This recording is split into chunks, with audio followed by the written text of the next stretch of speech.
Hello, ladies and gentlemen, and welcome to the Two Bros Natty Pro podcast with myself and James Melville. We're on to James. I looked it up. Episode number 7. Lucky Oh, number 7. Can you believe it? We're getting on a bit. You reckon the last one was episode number 5, but it was number 6. So yeah, we're doing quite well. How are you, James?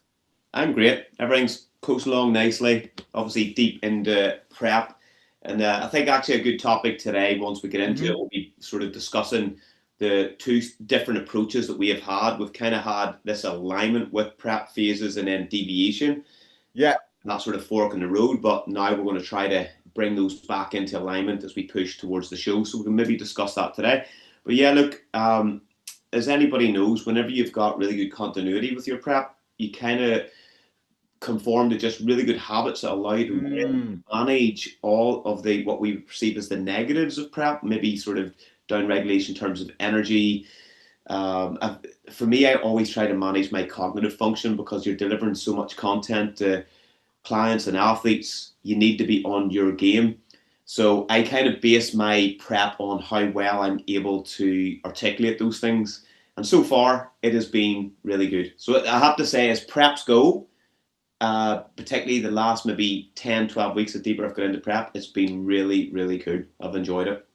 Excellent. Well, I'm glad to hear it, James. You know what? Let's just keep going with this theme, and I'll tell everyone what's been happening in the world later on. Yeah. Um, so cognitively feeling good. Physically, how are the joints? Actually, look, I think if I trained the way I normally trained prior to the injuries, I probably would be having a lot more issues at the minute. But I've had to sort of manage a little bit of dysfunction. I had a few back issues and stuff, and then last year ended up being in an RTC. Somebody hit me from the back, and it was like hit me at about 45, 50 miles per hour, and that literally set me back. Excuse the pun. I like it. Started this prep, it just went day one of prep. It just went mayhem. It just like flared up, like the spine knew. So I ended up having to just completely change how I've trained. So everything is being just focusing on mechanical tension, still trying to exert as much maximal effort sets towards each muscle group as I need. And I think it's been really effective. It's saved my joints, but it's definitely promoted higher levels of sort of muscle activation. So I think have being forced to change into a slightly different style of training has probably saved me a little bit too this season. Okay, so joints are good. Mm-hmm. Cognitively, we're good. Yeah. Professionally, I think we can say we're good as well. We celebrated 10 years of the compound room, so Yeah. that's all working. Social relationships and everything. You're not biting anyone's head off or anything like that. No, everything's been good. It's something whenever you're working at anybody out there that's working in the public sector, Ah, yes. sometimes you have to take a step back and go, okay, was I a wee bit sharp there? And is it prep? Or if I was in the middle of off season, eating loads of food in abundance and in a really good hormonal environment, would I still have reacted the same? And the few moments that I felt maybe frustrated with an individual or individuals, I can definitely say, hand on heart, it wouldn't have been any different if I was in off season. So far, anger management has been absolutely bang on. But this is the point. We'll not deviate too much. Managing relationships during these phases, particularly whenever Mm, you're in yeah, yeah. really close proximity with somebody. I live with Edel. We run the gym together. We work together. We go out walking together. We train together. We're there in each other's sort of space quite often throughout the course of the day.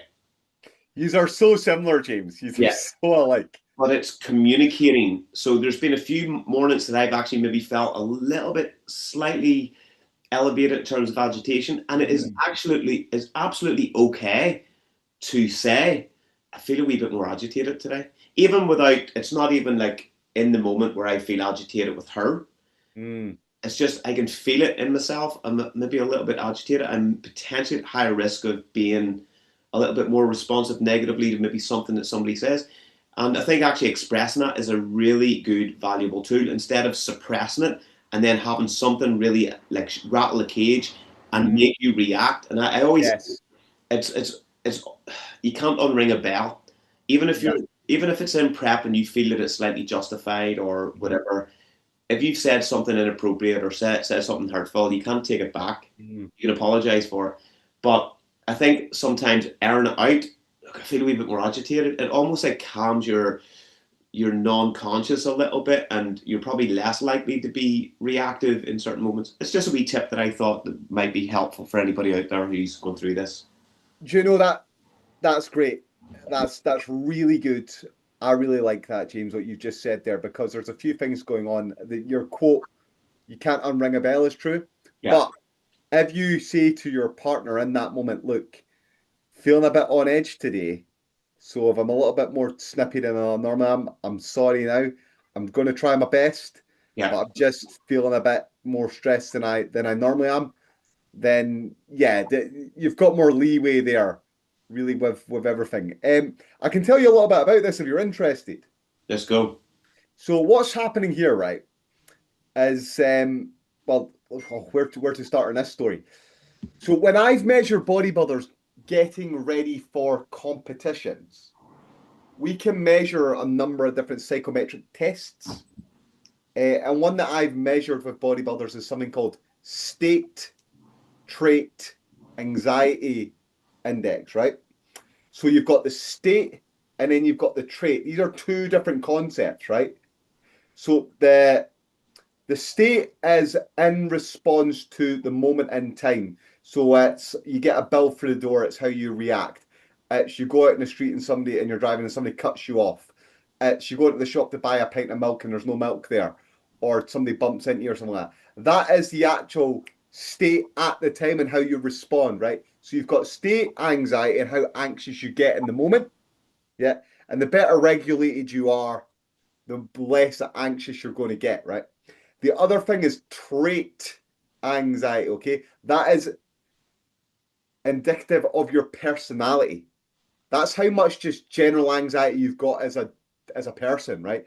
That's personality related to something we call neuroticism, which you can also test, right? But you've got how anxious someone is just in general, walking about, waking up, not doing anything, how anxious they are and reacting to a moment, right? Now, when it comes to contest preparation, what's happening is you're getting a massive release of cortisol, right? Cortisol is a hormone, as you well know, James, which is responsible for mobilizing fuel stores. So if you see a lion, the first thing your body does is it detects a danger, it detects a threat, it goes, oh fuck, there's a lion. What we need to do is we need to run away from that lion. And then through a series of mechanisms which involve the brain, the hypothalamus, your thyroid, and your adrenal glands, what happens is you get a dump of adrenaline, which tells your heart rate to increase because you need to start sending oxygen around your body. But the other thing you need to start sending around your body is fuel. And that's where the cortisol comes in. So cortisol mobilizes the fuel stores. And when you are starving and you are hungry, you've got a constant upregulation of cortisol. So essentially what's happening is you've got permanently this danger detection system is being switched on all of the time. And that is your state trait anxiety being turned on. If you're someone that's just a little bit more anxious all the time, couple that with the diet on top of it, and that is why you get cheesed off more than you normally might do. Yeah. And I think the other take home from this is as well is that no, you were completely vindicated earlier on. A lot of those other people were Mongos. Yeah. So there you go. And I can see you nodding along. You're like, yeah, yeah, that all sounds about right. Yep, that all sounds about right. Yep. There you have it. Okay, so you're in a good place. I always think, right, that it truly is a philosophical battle with yourself, right? It's mind over matter. It's mind versus the body. It is suffering that you're going through, and you've got to show that you're stronger than your body and show that you can go through that adversity and not allow your body to control you. You're the one that's going to be like, no, it's my mind that's going to be able to do this thing. Just like when you do your cardio and you can't be bothered and you go, no, no, I'm going to drag my carcass onto this exercise bike or I'm going to do these sets. I decide what my limits are. I'm not going to let my body decide what my limits are. And I think it's the same with your personality and in your reactions. And sometimes we just do that better than others. Yeah. And I think that's a deep philosophical thing inside you. And look, you can train that. The more you do this, the better you get at it at Yeah. the end of the day. So it's a skill. Right. I said that I'd do this. So I may as well do it now, right? What's happened in the world, James? You'll like these stories, right? So the Commonwealth Games has been happening. The Yeah. Commonwealth Games has been happening. There is a boxer from Tuvalu in the Commonwealth. Don't ask me to point out where it is on a map. I'm going to suggest it's some sort of Polynesian island somewhere that the British Empire occupied at some point. Has won Tuvalu's first ever Commonwealth medal. 75 kilogram female boxer automatically qualified for the semi-finals because her opponent pulled out. She lost her fight, but she automatically gets a bronze medal, and Yeah. she is now a hero of some probably sinking as we speak Polynesian island. Yep. That's cool. SpaceX have gone back to the moon. They went back on Wednesday, believe it or not, and they crashed into the moon.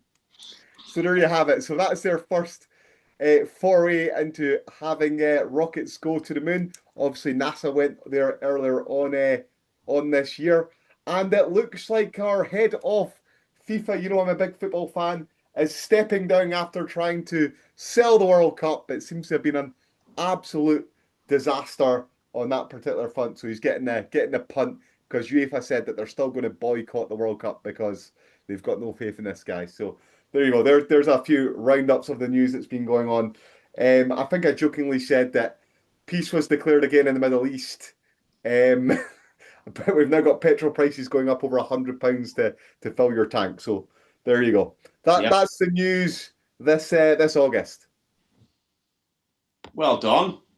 Yep, there you have it. So Nice summary. you said that we've got some topics in. So come in here. Let me know what you're thinking.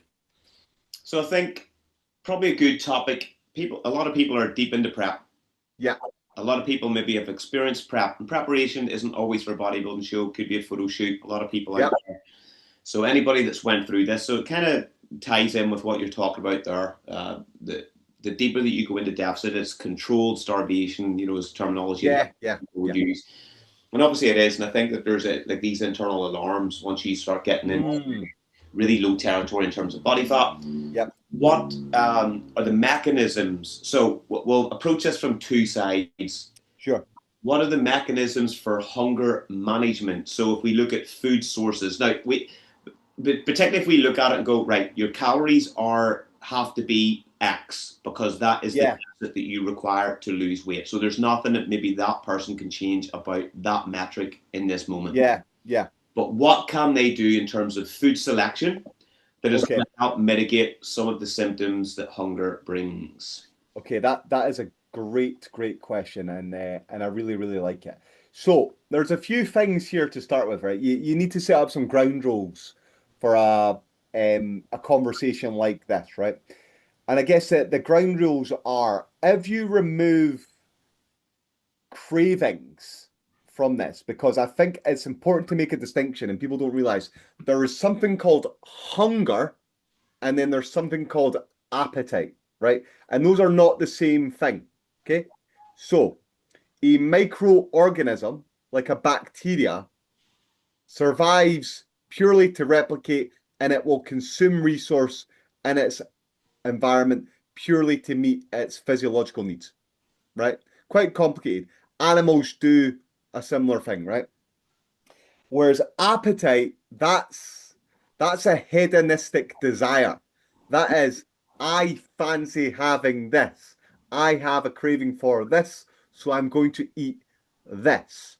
Now, you will crave or have an appetite for food items which might not necessarily satisfy your hunger. Likewise, under certain physiological conditions, e.g., starvation, you might have hunger signals which cross with appetite, which persuade you to go for food items which are particularly calorie dense, which things like sweet things to take on nutrient really, really quickly, but that might not have a strong hunger signal either. So there's two things going on there, right? So you've got a signal that says, right, I need to go and eat this. I need to get as much calories in my body as quickly as possible to fit to fill a need. And first is like that. Yeah, you just need fluid. You just Yeah. need it in there, right away. Right. So that there's those two that important distinction. So we're really talking about what will satisfy hunger and not will satisfy a craving ultimately at the end of the day. Does that make sense, James? Oh And it yes. probably throws up more questions as well. Yeah. Well, I think like the sort of subject matter that I'm actually looking to discuss. So Oh, I know where I think I know where you're going with, but yeah, go on. is how can we create? So we know like even like expansion of the gut is Yes, creates yes, a signal and yes, profile via the vagus nerve back to the hypothalamus in the yes, brain as we discussed yes, yes, before. There's other mechanisms of communication that go via the bloodstream, yes. the blood-brain barrier. So whenever you're hungry, you're getting these signals back to the brain. Yep. Um, so how can we mitigate that communication? Now, bear in mind that obviously, if the gut is empty or emptier, the Mhm. signaling is potentially going to be elevated. So whenever you feel that rumbly sensation, you haven't really consumed food. What are the best food sources would you suggest to consume in order to create enough gut volume that's going to mitigate some of that signaling process back to the hypothalamus? Okay, that's nice. You set it up nicely because you used the words gut volume and food volume and things like that a few times, and that's an important concept to appreciate as well. I actually attended a conference recently where people were talking about satiety and so on, and I learned a few things that I wasn't aware of. Like the long and short of it is, real foods are more satiating than, and I hazard to call them processed foods because I always sort of think is it the right term, but non-food items or food intimates, and these are ultra processed foods essentially. So there's a hierarchy, right? And we've long known about this hierarchy. These are not new concepts. So we call them. Let's start with the macronutrients. So foods which are high first and foremost in protein have got the highest satiation properties associated with them. So if you just take people and you put them on a scale, and I've done this with people, right, and measured this, if you are to say do what's called a visual analog scale, you get a ruler, you measure out 10 centimeters out, and you say, how are you on this scale? Point on this line, and you feed them a protein meal or a carbohydrate meal or a fat meal or a mixed meal. Protein is the most satiating of all the meals if the calories are exactly matched, Yeah, right? And then you can do other interesting things like you can make it liquid versus solid, soft versus and hard. that's And very again, important what you yeah, said there and because and you know what? Again, it's complicated. So I'm sorry I'm getting kind of technical on this, and because I'm getting excited now because you've asked me about this. Because a food like a protein shake, although it might have 30 grams of protein, is not as satiating as a piece of steak, even if the calories are exactly matched. And I know like it's very difficult to get 20 grams of protein out of a steak and not get any fat or collagen tissues or anything like that alongside it, yeah. And some of that is to do with the fact that you've got something which is again processed versus something is hard. But let's do the macronutrients first. So protein's number one. That is the most satiating. Interestingly, there's a biological reason potentially for that, and that when you get a whole dump of amino acids released in your bloodstream, there's maybe a toxic effect for that. So you get a signal to your brain that says, stop consuming as much protein. But that's way off and doesn't really matter that much. The next thing on that list is fiber. Fiber is the second most satiating nutrient. Fiber is higher than carbohydrate and fat. So what that means is if you have a salad, right, high in fiber, different leafy green vegetables and things like that, and protein, that can be a very satiating meal, but it can also be nutrient poor. After that, carbohydrates and fats is kind of here or there, right? In terms of food type, we used to do this really nice experiment with the students, right? Where we'd get them to do calorie matched oranges versus orange juice, right? So both would contain like 250 calorie serving, right? Drink some orange juice, eat equivalent amount of calories in oranges, right? So it's solid, peel the orange. And then what you do is you ask them how hungry they are, measure their glycemic index response over 120 minutes, and then you gave them a meal 2 hours later. But it's what we call ad libitum, right? So they can eat as much as they want. And what happens in an ad libitum setting is that if you have the orange juice, you overeat compared to as if you've had the oranges, because the energy release from the oranges is slower, even though the calories are matched. There's fiber in there as well, so you don't necessarily consume all the nutrients. But people get an insulin spike and a sugar spike off just drinking the orange juice. So what ends up eventually happening is that they just then overeat at the next meal. And this is consistent if you look at the literature on this, right? So if you take people and you put them on calorie matched diets of absolute junk food versus good quality food, you can match the calories and they'll stay similar in terms of body weight. But if you are putting them on ad libitum settings, whereby it is eat high quality food versus eating poor quality food, the people that eat the poor quality food always gain weight and overeat because there's no satiation associated with it, right? So that's what we're talking about in terms of macronutrients. So macronutrients like that. Harder foods are more satiating than softer foods. Harder foods, so things that have got crunch, much more satiating, right? Which is interesting, right? And that's again probably to do with processing because you're taking a food item and your body's just got to work harder to digest it. So it takes much, much longer to release the nutrients from it, right? And you might not even get all the nutrients from that food item. What people don't appreciate, right, again, is if you take an apple, it's covered in a skin, and within that skin is fiber. So you might say it's got 50 calories in that apple, but because of the skin, you can't access all the nutrients. So you only get about, say, 40 calories from that apple from there because you've not been able to get your enzymes in there to break it all down and things like that. And then you've got another component as well that once that fiber reaches the gut microbiota further down, that sends out additional hunger triggering signals at the same time telling you to stop eating as well. So we've got macronutrient type influences hunger. You've got processing from a hard food item to a soft food item to a liquid food item. That's why like Coca-Cola, things like that, have got zero satiating properties at all. You feel hungry after you've had some Coca-Cola shortly after it. It's got its use cases. I mean, you might want it in a sports nutrition context, but it doesn't really have much in the way of satiation going on.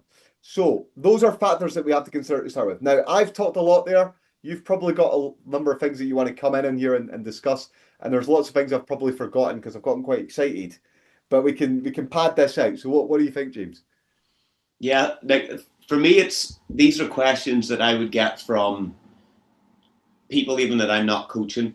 They're maybe going through this process. Maybe they're being coached by maybe a less experienced coach, or maybe they're doing it on their own. But it's like, how do you cope with the hunger? I've got to achieve maybe a rate of loss, so I know these are the calories.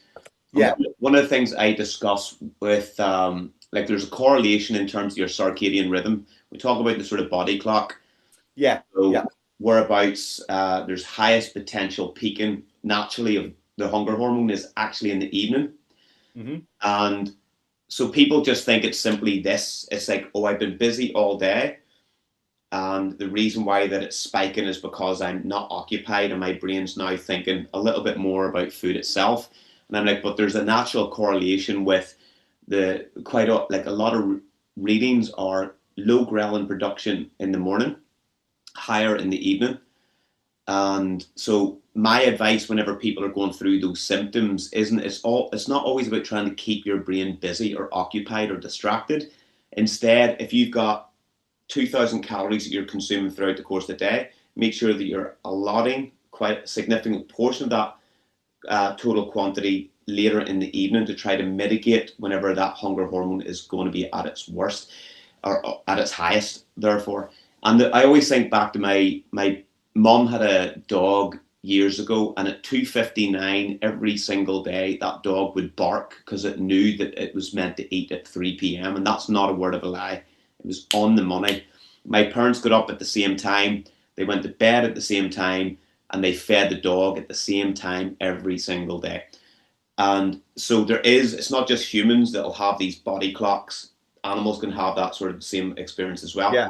My advice to people is create a structure which is repeatable. So if you have, is food timing in terms of performance really important? For what we do, probably not that much. But for mitigating some of the hunger effects, food timing for me is absolutely imperative to manage a lot of those negatives. So try to get your meal timing where possible at the same time of the day. Allocate slightly higher, as you mentioned, or maybe higher protein and higher fiber style foods later in the evening. And that means you should be able to go to bed with at least some food in your stomach and not be disrupted by hunger in the middle of the night. Yeah, I think that's all good advice, and you're quite literally talking about Pavlovian conditioning Yeah, with the dog, and that I like that. Okay, the things I didn't talk about, right? There's various hunger hormones, right? And one of the things that you said here was you talked about the vagus nerve, right? So this is quite literally a mechanical response, right? If you eat food, it goes into your stomach and your stomach expands like a balloon.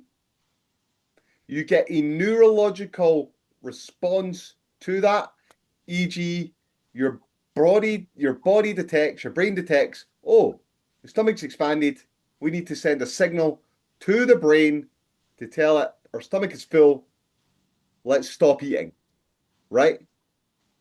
Right. It's very, very simple. Now, if you take 100 calories from salad and think about the volume, or 200 calories from salad and think about the volume of that, right?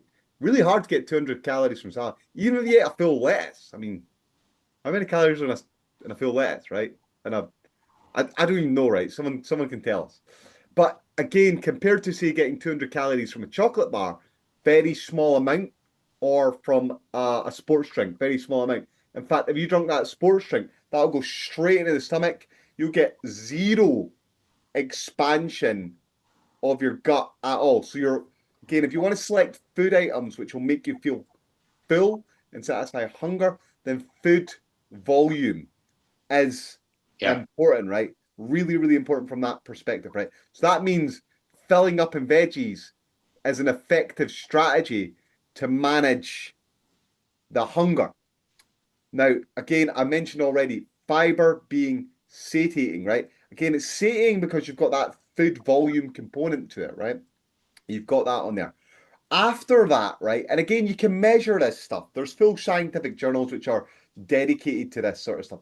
You've got what we call orexogenic and anorexogenic hormones, right?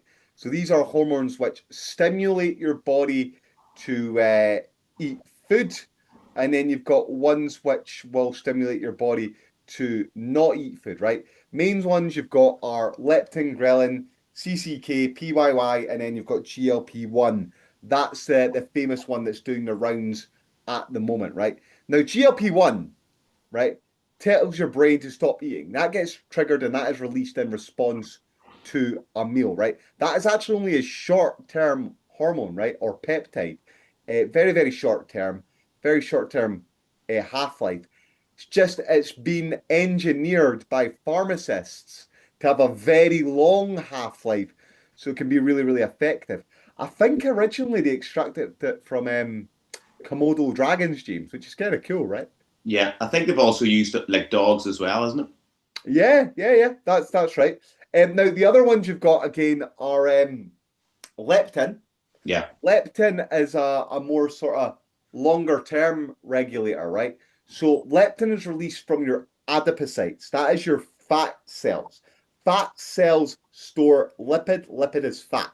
That is like literally a signal on your dashboard telling you to consume fuel or not consume fuel, right? From there. So it gets low, we get a release of leptin, gets sent to the brain, and says, right, it's time to talk us up now, right? And again, these are the problems that you have in that post-contest phase because you no longer have that strong emotional desire, that huge dopamine release telling you, right, stop eating. And once that dam's not there to tell you to stop eating, that hunger cascade can really take effect and cause you to go and eat as much as you possibly can. But again, you can measure this stuff. So in response to meals, you can see, right, how much does GLP-1 go up? How much does leptin go up? How much does CCK1 go up? So I'm not making this stuff up when we're saying like, okay, proteins are this, amino acids are this, um, fibers this, etc., etc. You can measure it, and then you do what I would say are real world experiments, whereby you just feed people a whole bunch of ultra processed foods, and you see, okay, well, after a week, how much weight do they gain versus people eating high quality foods, or you feed them in an acute phase, how much do they eat after these meals when you're actually measuring stuff, and the poorer quality foods are not, they just don't do as well. They don't do as well. And there's knock-on effects as well, right? Again, you've got client came to me this week and he says he suffers with constipation. I've just taken him on, right? And I looked at his diet and it's protein shakes, cream of rice, Rice Krispies, and I'm like, you dieted on that for a competition? I'm like, well, no wonder you've got no fiber in his diet, right? No fiber at all. And then he said, I'm like, look, you're gonna have to eat some veggies. So he sent me what he's been eating this week, and I was like, look, you're gonna have to eat more than just broccoli. That you can't just eat one vegetable, right?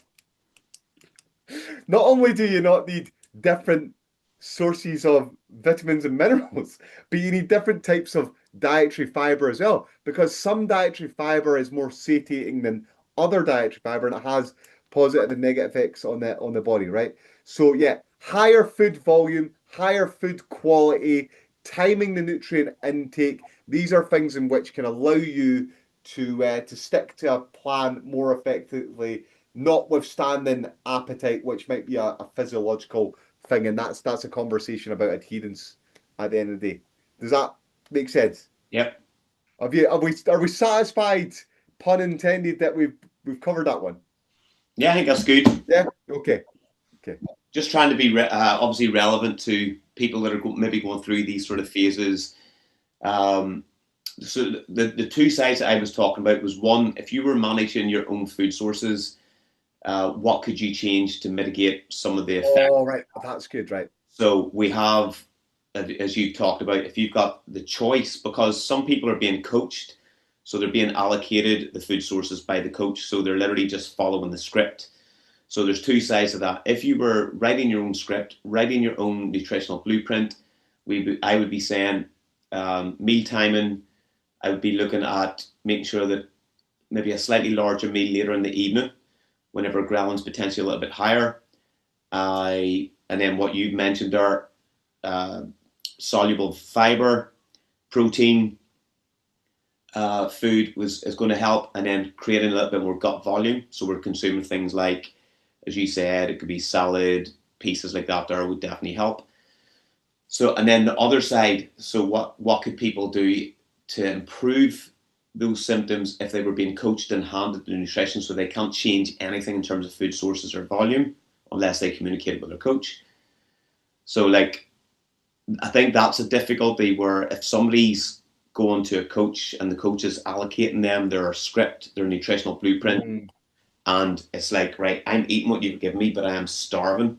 And there is a lot of coaches that would just say, just do it, trust the process. Hunger is part of this.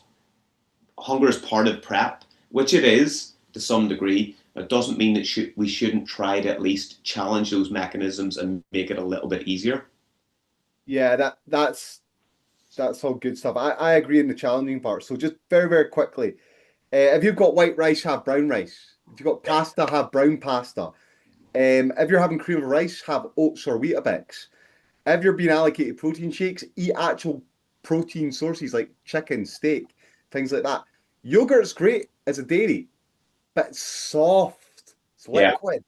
Yeah, Kane, have actual protein. So just making these changes can make a big difference. And do you know what?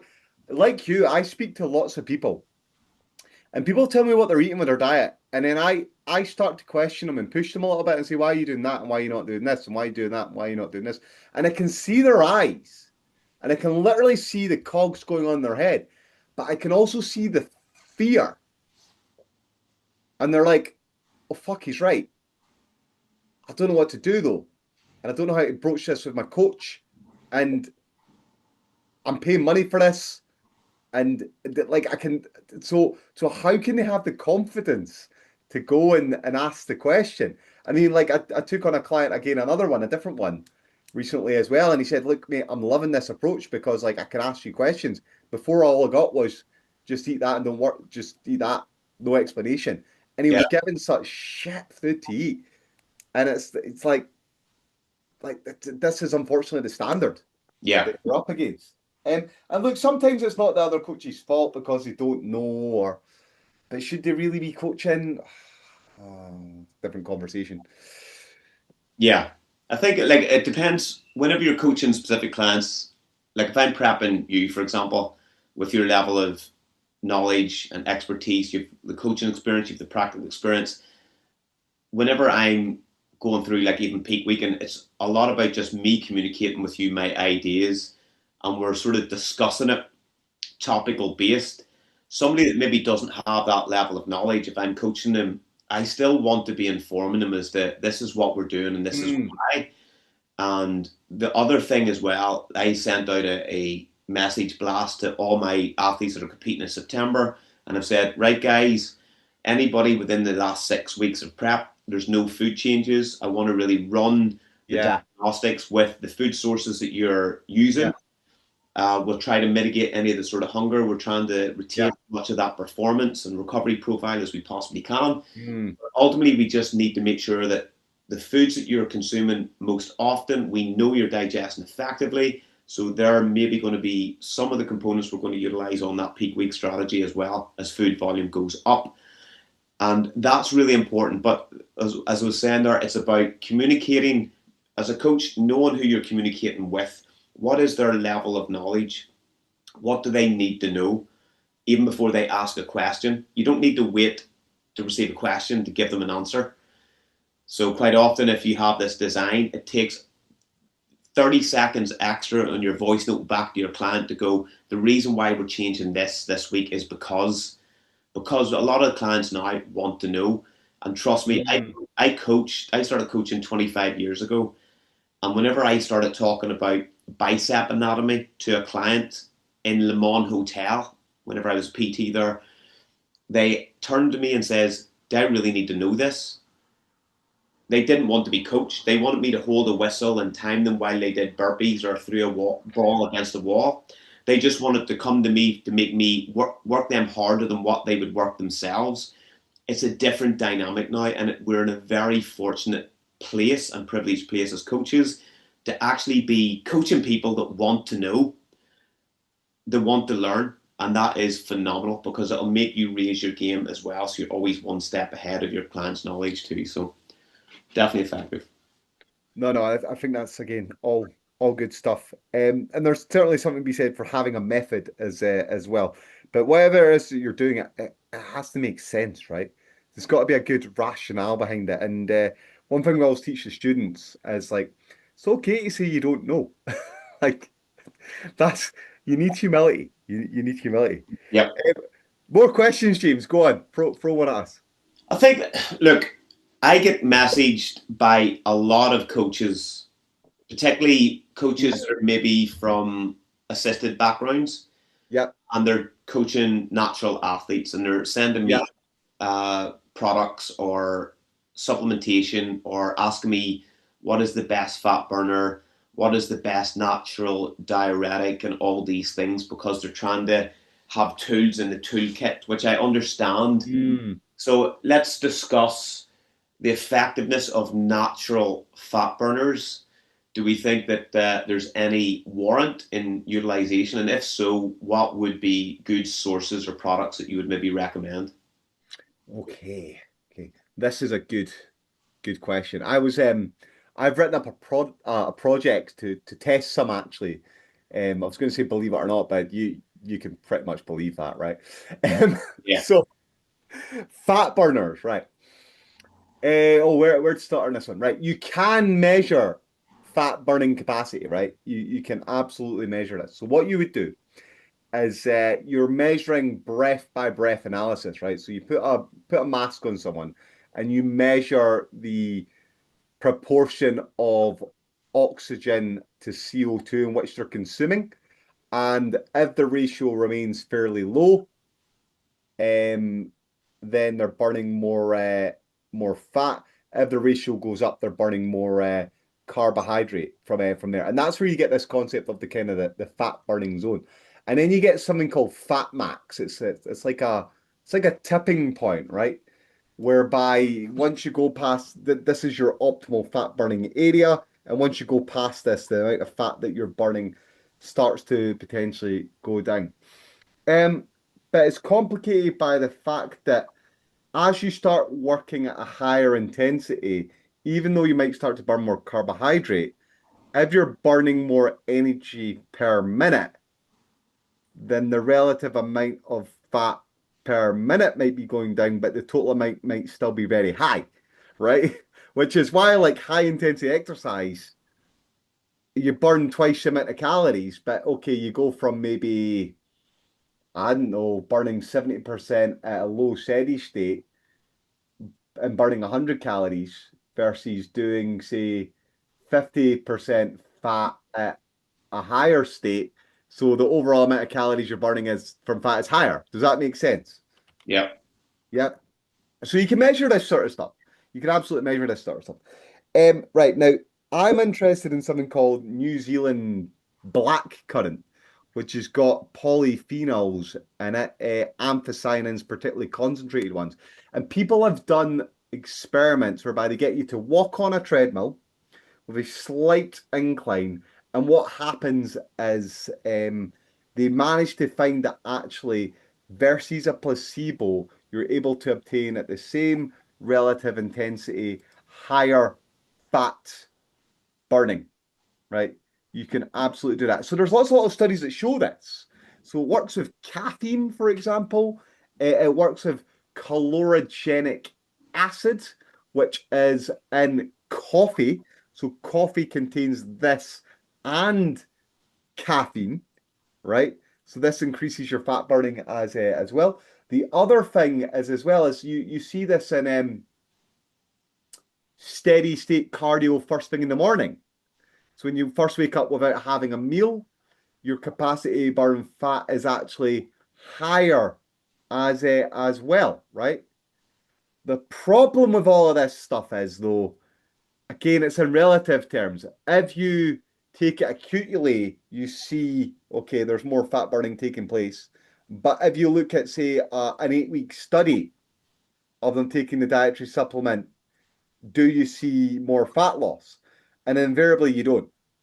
Yep. So that, yeah, right. So that's the difficulty. So in an acute phase, there's maybe something going on, but it might just be like, look, that percentage difference in the fat burning capacity of, say, 1% or 2% doesn't actually translate into 1 week down the line, 3 weeks, 5 weeks, 6 weeks down the line, and an extra 2 or 3 pounds. Maybe it doesn't translate into anything more than, say, 10 grams of fat. Yep. So in which case you're sort of thinking, well, what's the point? Like, what's the point? Now there are some other things, right? So when we talk about fat burners, usually the main ingredients, and you'll probably agree with this, as you'll see, are caffeine is one of the big ones. Caffeine has got that fat burning capacity associated with it. Green tea is a popular one because of the polyphenolic Yep. compounds which are in it. Epicatechins are the ones which are in that. Gallic acid, chlorogenic acid, like caffeine, coffee as well. But the caffeine's reduces your rate of perceived exertion on things. So there's maybe an indirect effect whereby things feel less arduous. Yeah. So you can keep working harder. You get a little bit fatigued. You've got your caffeine. You can keep working at a high intensity for a long time. So you get caffeine, the stimulant. You get the direct fat burner from the polyphenols. B vitamins are often included in a lot of fat burners as well. These are to release energy because B vitamins are involved in energy metabolism. They help the conversion of different nutrients and the biochemical pathways like the Krebs cycle and so on to release things. And then you sometimes get thermic agents as well. So capsicum's a popular one. Yeah. So yeah, you're like, oh, all these ingredients, Andy, these are the things that I expect to see in fat burners. So again, things which are spicy, you eat that, you get a little bit hot. Yeah. But again, it's like nobody just eats peppers and really spicy peppers and loses weight, right?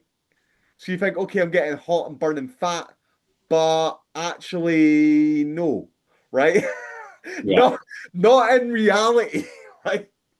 Not in reality. You might sweat a little bit, but you're not getting hot. And then there might be a few other sort of bonus ingredients thrown in there, but that's very often the basis for your fat burners on there. I don't know if you've got anything to add, or do you think I've covered this fairly Yeah. well? What do you A think? lot of those would have been the things that I have discussed. Whenever people are asking me those questions and I talk about caffeine, one of the things you mentioned there was maybe a higher endurance capacity. So by Yeah. proxy, your output goes up, and that leads Yes. to fat burning. So Yes. it's not like it's kind of almost like indirectly.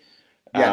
Caffeine also blunts your lactic response, or at least the sensation of Mm. lactic buildup. So your lactic Okay. Yeah. threshold essentially can be higher in the presence of higher blood caffeine levels. Now, Yep. Yep. a 50, megs of caffeine's not enough. Like a lot of these here, it's all dose response in terms of maybe 400, 450 plus, maybe in some cases, daily dose, which is quite high for most people. The other thing that I think is discussed quite often in the pursuit of weight loss is fasted over non-fasted cardio. Mm. It's something that I try to explain to people. Like a lot of testing has been done on this model. Yeah. Yeah. So if they do fasted cardio, they're essentially saying first thing in the morning, do that. Cortisol levels potentially higher, so we've got the higher potential for energy mobilization. We During the actual cardio event itself, we have a higher burning profile of body fat.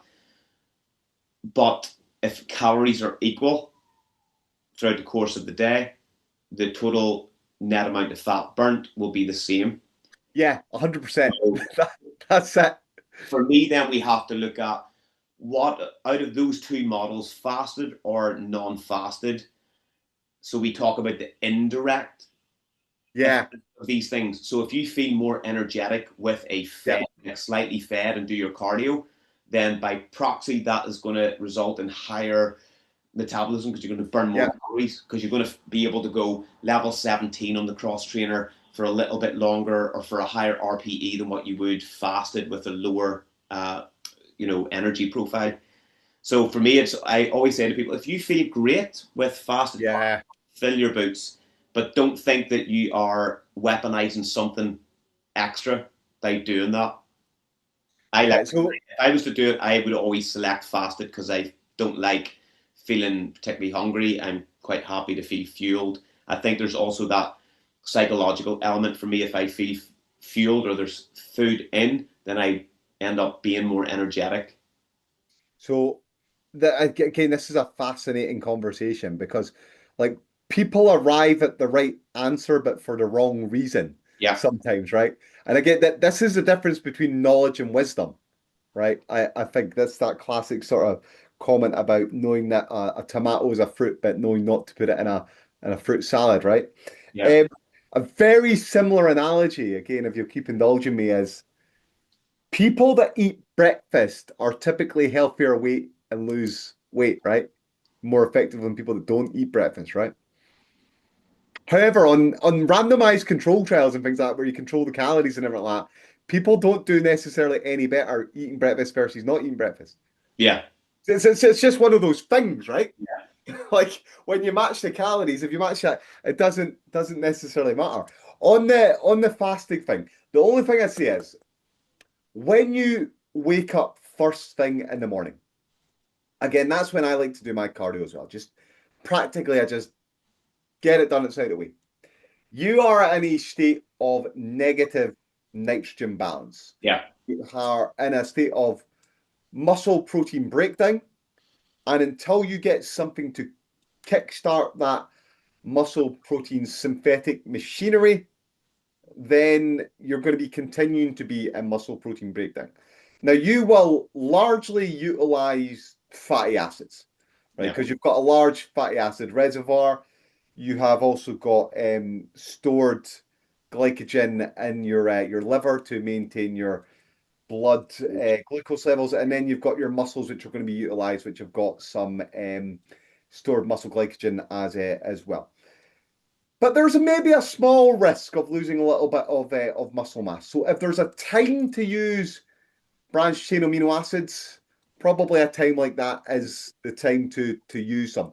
However, again, the research on this, it's I don't know if there's even a dozen studies that have looked at this. Well, I think what you You mentioned know what I are mean? the MPB and MPS. Yeah, yeah, If we look at the net numbers, so if you're in a MPS net positive over that yeah. 24-hour period, it's probably not going to be at a detriment for you to do complete fasted cardio. Yes, the response during that session or that bout of exercise will be an increased muscle protein breakdown, but as long as you're covering any sort of significant damage, it shouldn't be too much of a problem. So you're not going to. I don't think that you'd be a smaller bodybuilder if that was the only change in variables between 2 points. Yeah.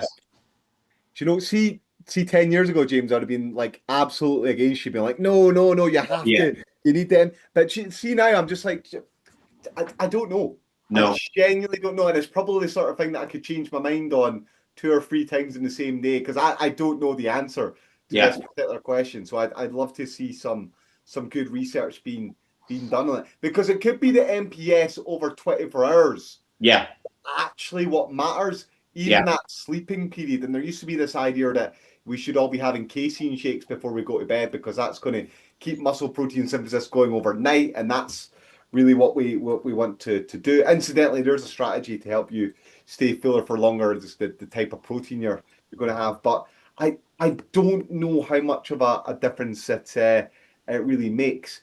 And oh gosh, I was just thinking something there. The other thing, of course, right, is that again, I talked about this right at the start, right? If you've got to run away from a lion, one of the things your body does is it mobilizes fuel stores. But one of the other things it does is it down regulates things like muscle protein synthesis and it up regulates things like muscle protein breakdown. And it does this on purpose because muscle protein synthesis is an energy expensive process. Yeah. That's right. Costs you energy to build more tissue. And the last thing you want to be doing when you're running away from a lion is worrying about the future. You don't need to be making new cells and all that sort of stuff because you might not survive running away from the lion. So you switch all that stuff off. You've also only got so much blood and you're putting that blood to your working muscles. Now, some people's exercise intensity is shit, right? Yeah. They are they are literally lumbering through sessions doing fuck all, right? And they can sit between sets and drink branched amino acids and stuff like that when they're working out. But if you've got your heart rate up and everything like that, all that's happening is well, you may as well have just had the amino acids when you finished anyway. Because by the time they're probably getting utilized effectively, it's when you finish the workout anyway, right? Yeah. Rather than like sort of intra-workout nutrition like that. I mean, there's a different story there for long distance cyclists and stuff like that, but again, that's a different story. I think that's perfect there, almost to sort of conclude this sort of the topic itself. But for me, it's more important in the morning to focus on hydration, particularly if you are going to go Yeah. immediately into activity. So, like, and the other debate then is, should we be taking electrolytes and all these? And for me, again, if you're eating whole foods, the reality is no. You're going to be able to balance all these things out once again with the likes of the RAS system. But if you're going to do fasted cardio where there's no trace amounts of electrolyte intake, then I would be suggesting electrolyte supplement would be good, I think, as a fasted prior to exercise in the morning, just so we get a wee bit more water uptake. Yeah, I think that's good. I think that's good. If you go onto the UK Institute of Sport and you look at their hydration guidelines, what they say is 125 to 250 mils of fluid per 15 minutes of exercise. And it's very Yeah. broad, and that's because they appreciate that people are different sizes. But there's actually a recommendation for fluid intake for when you wake up first thing in the morning as well. And it aligns more or less with what you said there as well, which is like about 250 mils to 500 mils when you're up in the morning, and maybe a similar amount, maybe about an hour before you exercise. And that's almost like to make sure that you're hydrated and a little bit of anticipating first that might come. However, if you speak to people that work in this area, I mean that sort of stuff's really highly controversial to them because they'll be like, well, doesn't necessarily show that you need to and you should drink to first. And there's lots of recommendations that if you're not doing exercise which lasts any more than 90 minutes, then water's maybe all you need. Yeah, I think Like just like literally water. Mineral intensity, water is probably better than intensity like is smart probably water. yeah, intensity I think is probably the main consideration at that point. Like if we sort of think about sort of redirection of fluid within the Mm, body. So whenever we're in a higher state of like adrenal response, quite often you'll yeah, end up suffering with a bit of dry mouth. So you end sure. up your lips are stuck to your teeth. You know that anybody that's Yeah. done bodybuilding for the first time and have found that backstage, and you're already maybe slightly dehydrated, like you feel this dryness. So we'd maybe say like use a bit of Vaseline in the inside of your lips or whatever else. But I actually had I think it was James Alabaster like a few years back had messaged me. We were in conversation. And he says, "Why do I always get like a dry mouth whenever I'm doing leg presses?" And I was like, "It's essentially all tapped into that sort of fight or flight. So if you have like Yeah. Yeah. right Yeah. Yeah. high intensity profiles, you're going to have like water, like fluid distribution towards like sweat glands and things like that as they move away. So you don't really need the water in your mouth at that point. But for me, Makes sense, right? I mean, but you don't need it in your mouth while you're trying to run away from a lion, right? Crazy. exactly. So that's what you're saying. So I think in terms of, I always say to people, before you do anything that requires a lot of thought, get comfortable before you get uncomfortable. So take out Yeah, the that's things good. that are potentially going to be most distracting. And thirst, vasopressin, once we get this sort of thirst trigger, thirst response, quite often signaling from maybe things like the baroreceptors in the heart back towards the hypothalamus. We're going to have these sort of signaling processes. We're going to go, here, dude, would you fancy having something to drink here? And you don't, like for me, I don't want to be experiencing any of those sensations whenever I'm thinking about, getting underneath a barbell, heavy barbell, Yeah, and yeah. squats. So get comfortable before you get uncomfortable, well warmed up, well hydrated, making sure that you've got really good mental focus and clarity at that moment, no Mhm. distractions, you're good to go. So it is, I think, only like if you're training at a lower intensity or it's low steady state cardio, you probably don't even need any of it physiologically. But if you're training hard, get the hydration sorted first. Yeah, 100%. I totally agree. I'll tell you something cool, actually. You might not have come across this. So there's this idea of carbohydrate mouth rinse. Have you heard of this? Mm. Is this So again this to do with the receptors in the tongue? yeah, yeah. So I mean, you can find this stuff. It's not difficult to find. Anyone that's listening to this can look this up. So what you do is it's a carbohydrate solution, low carb. There's maybe only about 5 to 6 grams per. I think it's about 50 mil of carbohydrate fluid all in, little sachet. And what you do is you drink it. Well, you don't drink it. You put it in your mouth. You swirl it around a Yeah. little bit, rinse your mouth, and then you spit it out. Right. From there. And you might think like, well, why spit it out? Why not just drink it, right?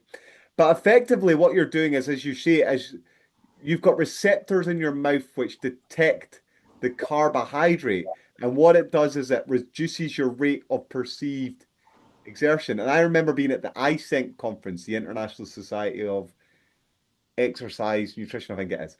Well, whatever, right? And I was thinking, like, what's the use case of this? Because they had like Formula One drivers and well, it wasn't Formula One, NASCAR drivers there. Like, and the guy was like, "Oh, I take this stuff, it's great." And all that. I was like, Why not just drink the fluids and so on, right? But then I was thinking, right, maybe a boxer, for example, right? You always see them putting water in their mouth and spitting out, right? Because they're getting punched in the stomach the whole time, right? There's no way you want to have a whole load of fluid in you from there. And I thought, well, maybe from a bodybuilding perspective, but then I thought you're maybe getting into dangerous territory there, whereby you're swirling carbohydrates in your mouth, spitting them out, and that you're really starting to move into binge eating disorders and stuff like that. I once knew a guy, he was called Phil, that would suck pizzas and then spit out the flavors. I was like, mate, That's a different level. you need to not do this. Yeah, Yes, this is not for you. But yeah, carbohydrate mouth rinse. If you can think of a reason why you wouldn't just drink the fluid, yeah. then you can tell me it. But yeah, that's a strategy. Reduces your rate of perceived exertion. There's probably some sublingual absorption as well of the Oh, yeah. carbohydrate. Not much, but there'll be a little bit for sure. Um, James, I think we've done remarkably well. Have we got any quick fire questions? I think that's pretty good, Or to be we'll honest. wrap this up. You Yeah, want us just jabbering on enough? yeah. Give us an update on the webinar, not the webinar, sorry, the seminar we're doing. Maybe we should do a webinar. If people want to tune in, we could do that. And by the way, guys, if you've got questions, please send them our way. We're happy to take them. But give us an update. I think we were doing pretty well since the last time I spoke So to you. I've been busy over the last few weeks. Last weekend, I was at a fantastic event arranged Mhm. by Neil Rennie, Plug it. Go for it. and it was to do raising. Well, he wanted to bring the the bodybuilding community of Ireland together, and Neil discussed this going back, I don't know, 8, 10 months ago, and whatever else. And I've heard loads of people talk about it before over Neil here. Rennie, you say? Neil Rennie, Oh yeah, I met Neil. Yeah, he's a good guy. he was at one of our seminars. Yeah, yeah, he was nice. But Neil organised this event, brought myself and two other coaches in from like Brian Ward and Alan. He's called the AK Method. Two other great coaches. The three of us sat on the panel, and it was like Q and A. There was like 200 to 300 people turned up. Amazing. The atmosphere, what Neil created there was incredible. He had all the um, trade stands. There was event sponsors. And it was all like pay at the door. All proceeds were going to the Big C Foundation, which is a children cancer charity over here. Neil's cousin had unfortunately lost a son a few years back, or a year back, I believe, and started this charitable organisation. Great cause, raised over 4K just on the day. Amazing. Yeah, well done. Amazing. So Neil did a cracking job. But I had the fortunate pleasure of sitting on that panel with a lot of bodybuilders, a lot of people interested in this industry across the course. And a lot of those were really interested in the seminars that myself and Andrew have been on this year. They've been so successful. We've fortunately sold out every one that we've done this year, which is great. And on the October 10th, this was our fourth installment and last one of the year. And as of today, literally about an hour ago, it's sold out. And I've actually, Amazing. yeah, incredible.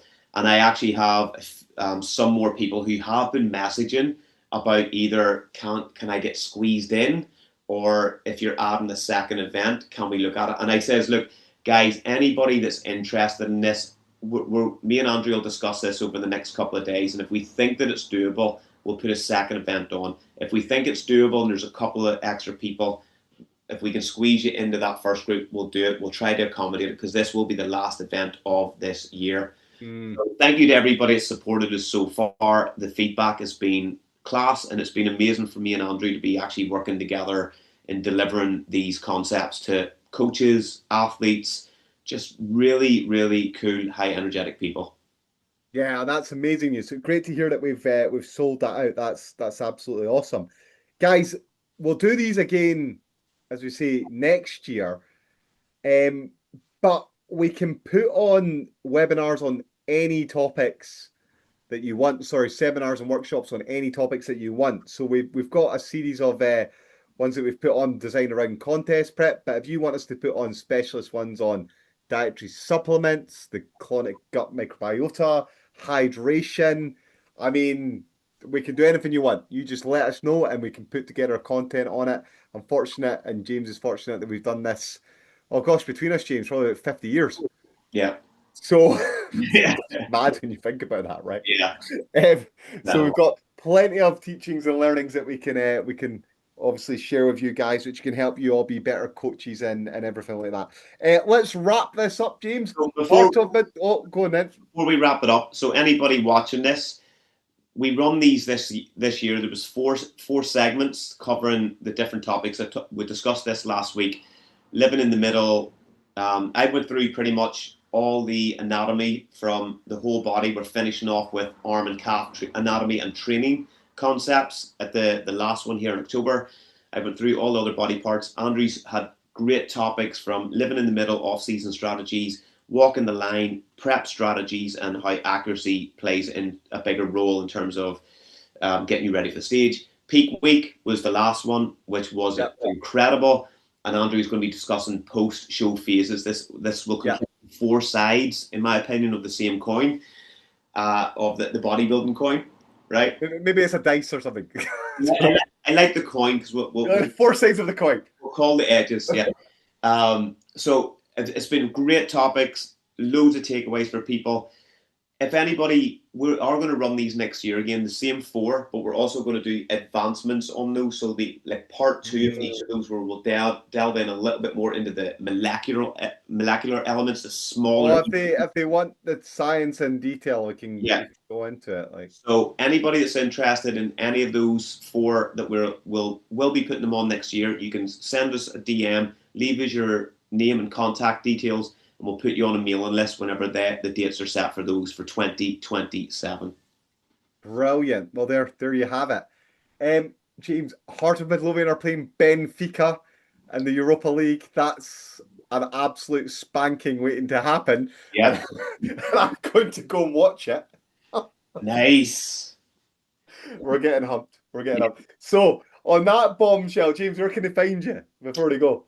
James_W_Melville is my Instagram handle. Team Compound Prep Coaching is my coaching business. I also own the Compound Room Gym in Lisburn, which is a fantastic members-only gym. You can contact me through any of those modes. Excellent. Okay, and I'm Dr. Andrew Chappell on Instagram and the Natty Coach. You can find me at www.naturalbodybuildingcoach.com. Thank you, everybody, for your attention. Please like, subscribe, leave a comment down below. Tell us what you want us to talk about, and we'll be back with another episode in the near future. Also, check us out. We're now on Spotify. I got us on there as well. And like I say, if you like this content, please do share it with everybody as well. Peace out, and everybody, whoever you are around the world, thank you for your attention. Thanks for listening. Ciao, ciao. See ya.